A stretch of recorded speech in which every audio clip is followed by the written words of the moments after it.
Retour sur le plateau de la feuille de match pour la deuxième partie de votre émission. Je rappelle que nous sommes en compagnie de Maître Pascal Bon, de Patrice Basile et de Guillaume Michaud. Nous sommes en train de descendre la grille numéro 72 du Loto Foot 15, du Parion Sport Loto Foot 15, une grille à valider avant dimanche prochain, 31 octobre 2021 à 9h55.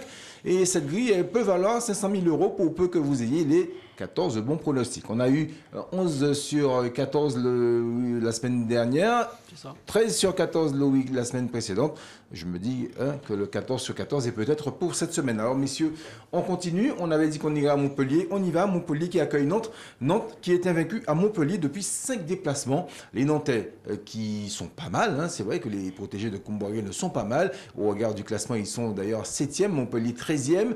Regardez également l'historique des rencontres entre ces deux formations. Il y a eu 57 confrontations. Montpellier, 19 victoires, 21 victoires pour Nantes et il y a eu 17 matchs nuls.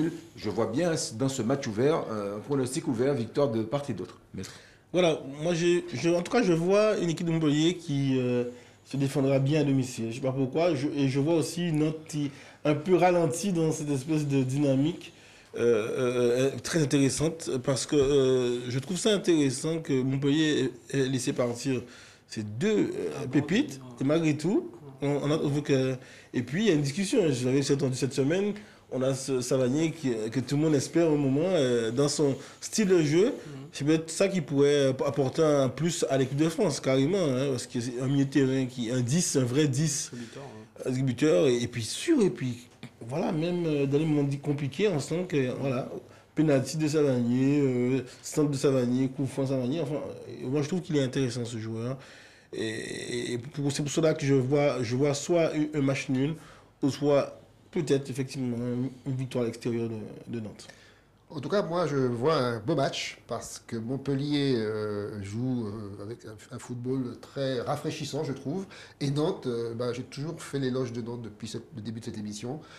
Camboiré a insufflé à cette équipe un style vraiment très offensif qui est très plaisant.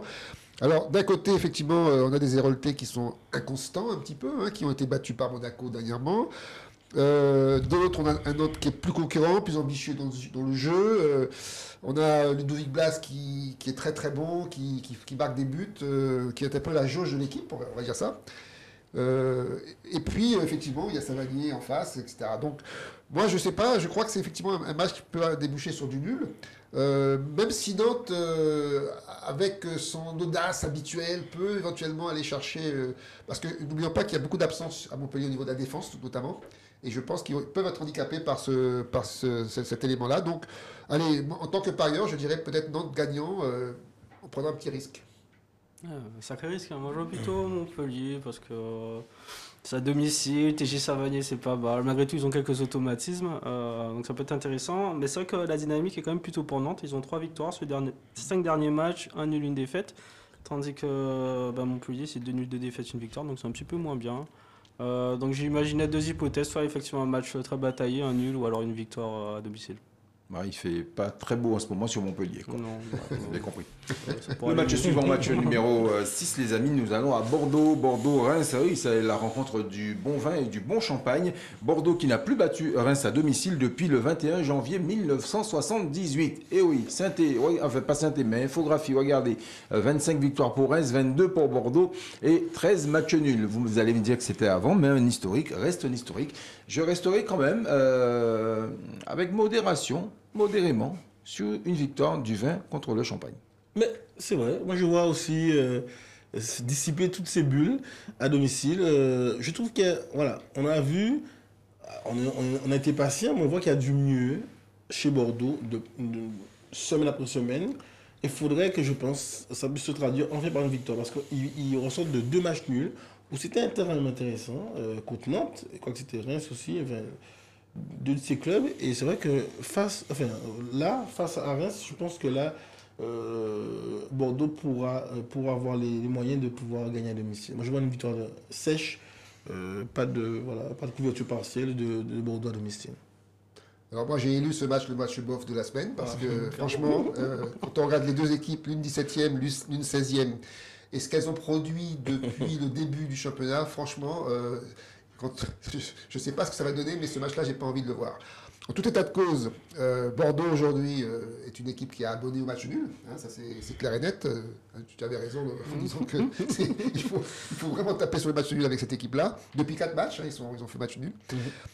Donc c'est une équipe qui reste insipide pour moi, fade.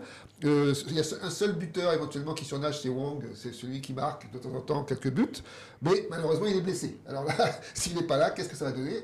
Donc, allez, pourquoi pas Reims qui va retrouver Ikitike, qui est leur buteur principal, et qui peut-être va nous faire une petite surprise, allez, après 10 matchs sans avoir rien montré, peut-être que cette fois-ci, ils vont se réveiller, le champagne va couler à flot, peut-être à Bordeaux. Ah, peut-être, hein, mais je pense quand même que ça va être un match très compliqué pour les téléspectateurs qui vont regarder le match.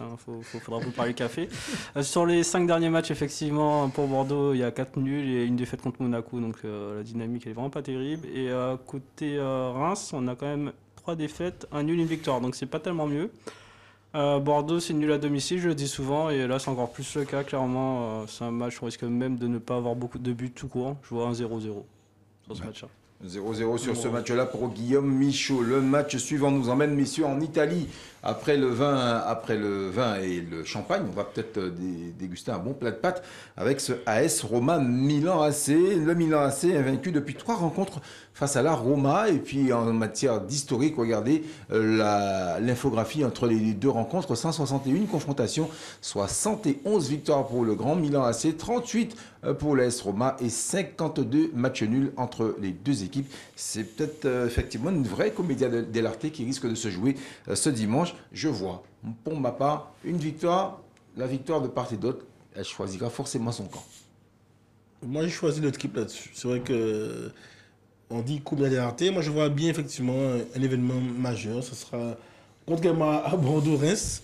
Je pense que ce sera un match plaisant. Quelles incertitudes et quelles certitudes nous avons par rapport à ce match? C'est bien évidemment, depuis le début du championnat, on avait pas mal d'espoir et pas mal on va dire, de scintillement du côté de l'AS Roma. Et on a l'impression que, voilà, au fur et à mesure que les journées avancent, il y a une espèce de tassement où voilà, l'AS Roma retombe un petit peu dans cette torpeur et se retrouve à 9 points déjà de Milan et puis le Napoli qui est là, qui est pas loin. Donc je pense que ce match où, je sais pas, peut-être que Mourinho saura galvaniser les simples, parce qu'il y a de la qualité. Il y a aussi de la maladresse, mais il y a de la qualité de jeu du côté de l'AS Roma et on a des certitudes sur le côté costaud du Milan AC aujourd'hui, mais qui voyage bien même à l'extérieur. Des fois avec un peu de grinta, un peu de chance, mais c'est pour ça que je me dis, sur ce match-là, on peut avoir on va dire une neutralisation ou une victoire de chaque côté. Le paradoxe de ce match-là, c'est que c'est l'AS Roma qui, en faisant match nul avec Naples, a permis au Milan AC de passer en tête du championnat. Et le Milan AC, pourquoi il est en tête? C'est parce que jusqu'à présent, il a jamais perdu. C'est une équipe qui est très solide en Serie A, qui marque souvent des buts à la dernière minute, mais qui est invaincue. Donc c'est ça l'essentiel, avec Giroud qui a claqué encore un but et qui a permis à l'équipe de gagner à la 80e minute, je crois, la semaine dernière. Donc voilà, et puis alors... Par contre, l'AS Roma, c'est une équipe qui est très forte chez elle, qui n'a aucune défaite à domicile. Donc je rejoins mon ami Pascal, ça va être un match compliqué. Je comprends qu'il ait mis son triple là-dessus, parce que pour aller sortir un vainqueur de ce match, c'est pas facile. Donc moi, j'ai pronostiqué un nul, parce que je pense que les 2 équipes vont se neutraliser, un peu comme ça s'est passé avec Naples la semaine dernière. J'espère quand même qu'il y aura des buts, mais ça va être un match vraiment très très dur, plaisant à voir, mais compliqué à pronostiquer. Moi, je vois un avantage quand même pour l'AC Milan sur ce match-là. Déjà, par rapport au classement, il y a différence de points. Ils ont 9 points d'avance. L'AC Milan a des matchs références, moi, je trouve, sur des déplacements extérieurs. Je pense au déplacement à l'Atalanta, ils l'ont porté quand même 2-0. De manière maîtrisée, en fait, je trouve qu'ils avaient maîtrisé certains matchs en Serie A, en tout cas, qui font que j'ai quand même confiance en cette équipe. Et de l'autre côté, l'AS Roma, ils n'ont pas de match référence contre des grosses équipes. Dès qu'ils ont affronté une équipe un peu compliquée, ça s'est mal passé. Tammy Abraham, c'est maladroit devant le but. Ah ouais. Très très maladroit malheureusement. Zaniolo c'est pas mal, mais c'est pas un joueur très rapide. Malheureusement, il revient de blessure. Donc non, plutôt l'AC Milan, la victoire extérieure. Plutôt le Milan AC pour cette rencontre numéro 7. La rencontre numéro 8 déjà entre la Fiorentina et la Spezia avec Une information, messieurs, la Spezia n'a jamais battu la Fiorentina, raison pour laquelle je resterai pour ma part sur la victoire de la Viola à domicile. On va quand même regarder l'historique des rencontres entre les deux formations, ça peut vous aider, messieurs. Ben voilà, regardez, un match nul, une victoire de la Viola et pas de victoire pour la Spezia. Oui, dans ce match-là, moi je sais pas, à chaque fois je suis un peu toujours avec un petit visée sur les petites équipes. Et je trouve que des fois, la Spezia nous sort de ces matchs carrément avec des scores fleuves. Hein. Enfin, je crois qu'ils ont croqué des gros, ils aiment bien aussi croquer les gros. Donc c'est vrai que la Fiorentina devrait l'emporter, mais je vois quand même Spezia faire un coup quand même. Et donc, c'est pour ça que je reste sur une victoire à 3 domiciles ou un match nul face à la Spezia, parce que la Spezia, voilà, quand, bon, elle n'a rien à perdre à l'extérieur, de se un peu débrider, de pouvoir jouer les contres et jouer de manière clinique de façon à remporter la victoire. C'est vrai que la Spezia, donc est un promu qui a des ambitions apparemment, hein, puisqu'ils ont une bonne dynamique depuis quelque temps. Alors, j'ai découvert que notre ancien goal de PSG, Sirigu, était leur gardien, qu'il a d'ailleurs marqué un but contre son camp la semaine dernière. Et que la Fiorentina est une équipe joueuse qui est en milieu de peloton, comme on dit, hein, qui fait son petit bonhomme de chemin. C'est vrai que Spezia a créé des surprises, mais difficile de se dire quand même qu'ils peuvent aller battre la Fiorentina chez eux. Donc moi j'ai pronostiqué la Fiorentina parce que je fais confiance à l'expérience d'abord, parce que la Spezia est une équipe qui vient de découvrir la Serie A, donc ils ont quand même pas, à mon avis, le niveau pour aller battre la Fiorentina chez eux. C'est que la Spezia, c'est une équipe justement très spéciale, je pense, là-dessus. Très bon. Très très bon. C'est The Special One. The Special One. Non, mais la Fiorentina, ça me parle un petit peu plus. Je me souviens de la belle époque où il y avait des Batistuta, des Rui Costa, etc. C'était une belle équipe. Donc voilà, après ils sont quand même favoris sur ce match-là, je pense. En plus, ils sont à domicile, ils sont mieux classés.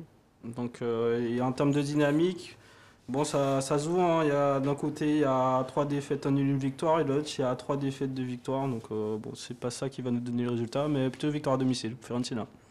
Victoire de la Fiorentina pour notre ami Guillaume Michaud, comme pour la plupart d'entre nous d'ailleurs. Les amis, match numéro 9 et c'est le dernier match avant la deuxième pause de l'émission.